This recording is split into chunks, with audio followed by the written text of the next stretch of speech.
शंकर जी पार्वती जी से भरत जी की चर्चा कर रहे हैं। ये कथा आज कहेंगे। तो पहले प्रभु श्री राम जी का स्मरण कर ले।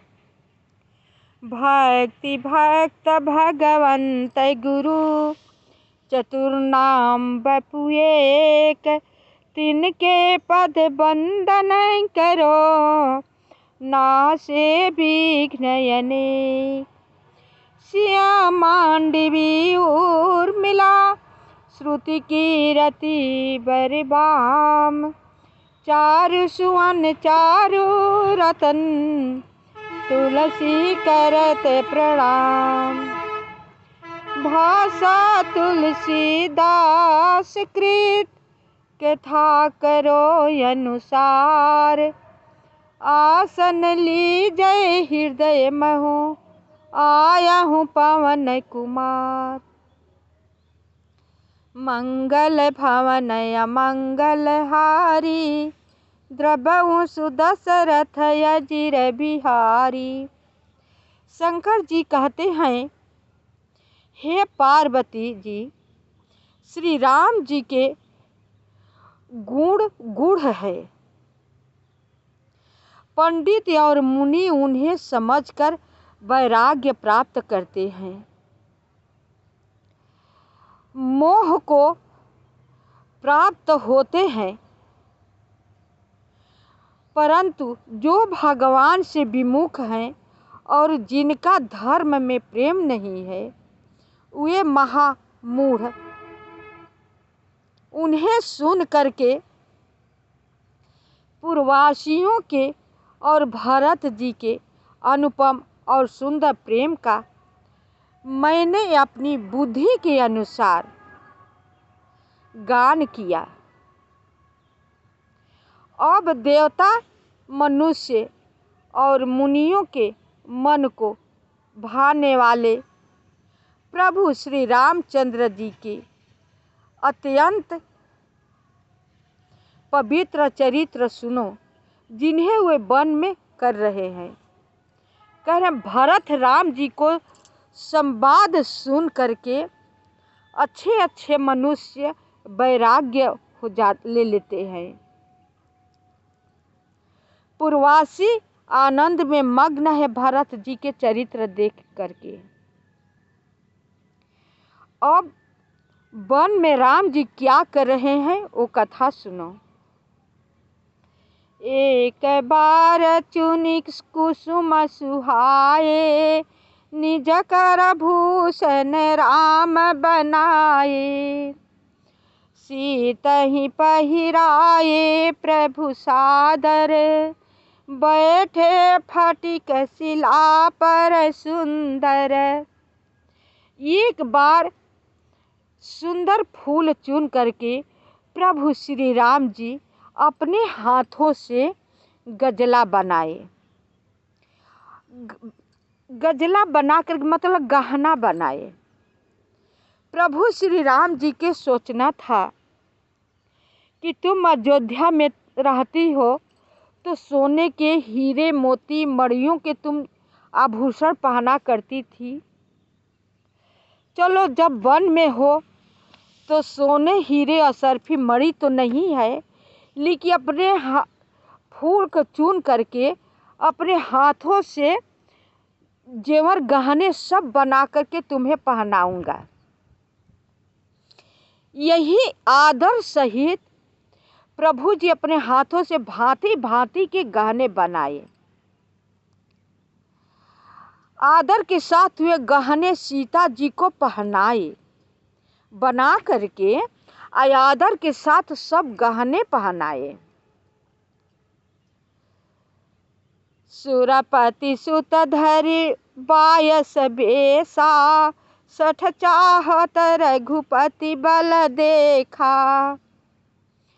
जिमि बिपिलिका सागर था, 60 चाहत रघुपति बल देखा चाहा। देवराज इंद्र का मूर्ख पुत्र जयंत कौवे का रूप धारण करके रघुनाथ जी के बल देखना चाहता है। उसकी बुद्धि भ्रमित हो गई थी कि कहने को सब लोग कहते हैं कि प्रभु श्री राम जी हैं, तीनों लोग का मालिक हैं, वन में गमन कर रहे हैं।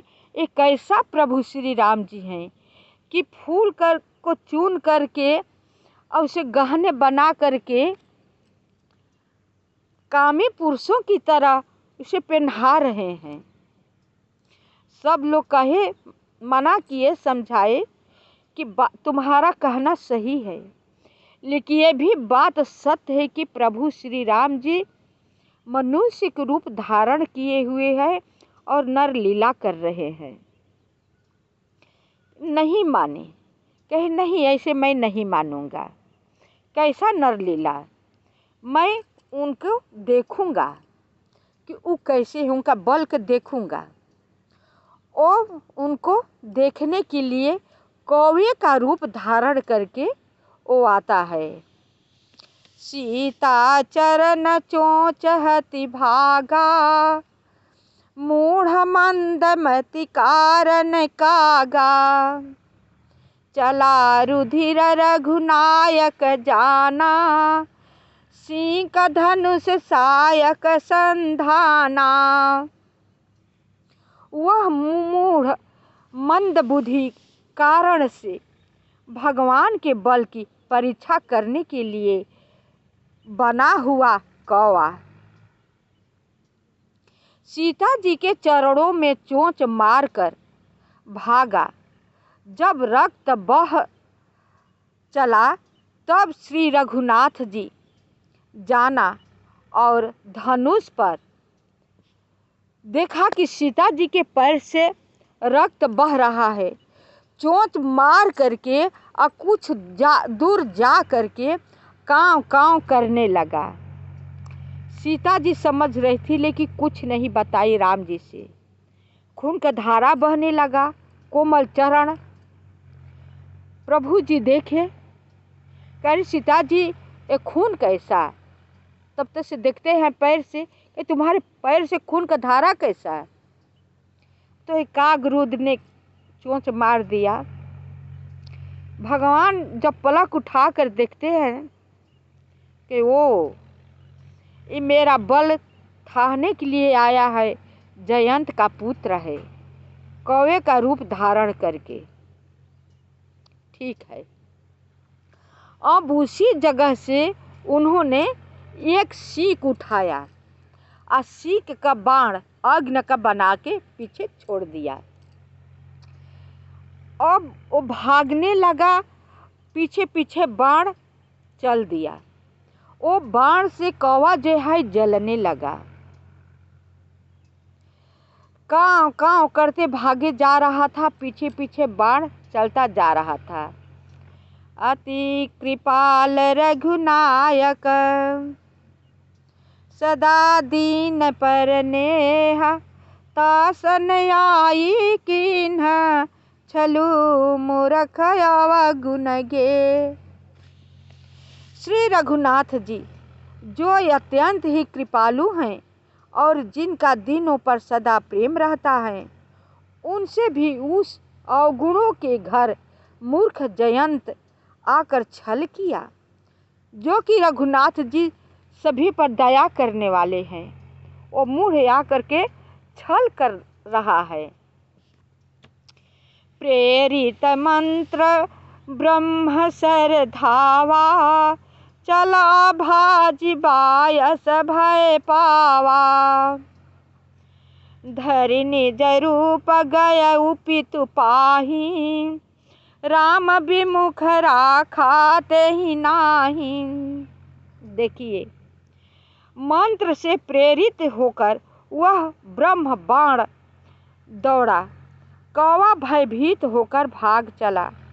वह अपना असली रूप धरकर पिता इंद्र के पास गया। ब्रह्म बाण, सीख का बाण उठाकर ब्रह्म बाण बनाकर प्रभु श्री राम जी ने पीछे लगा दिए। भाग चला कौवा, पीछे पीछे बाढ़ चला। अपना असली रूप धारण करके अपने पिता इंद्र के पास गए कि मुझे आप बचा लीजिए। पर श्री रामचंद्र जी का विरोधी जानकर इंद्र ने उसको शरण नहीं दिया। भा निराश उपजी मन त्रासा, जथा चक्र भय ऋषि दुर्वासा। ब्रह्म धाम शिवपुर सब लोका, फिरा श्रमित व्याकुल भय शोका। इंद्र भगवान भगा दिए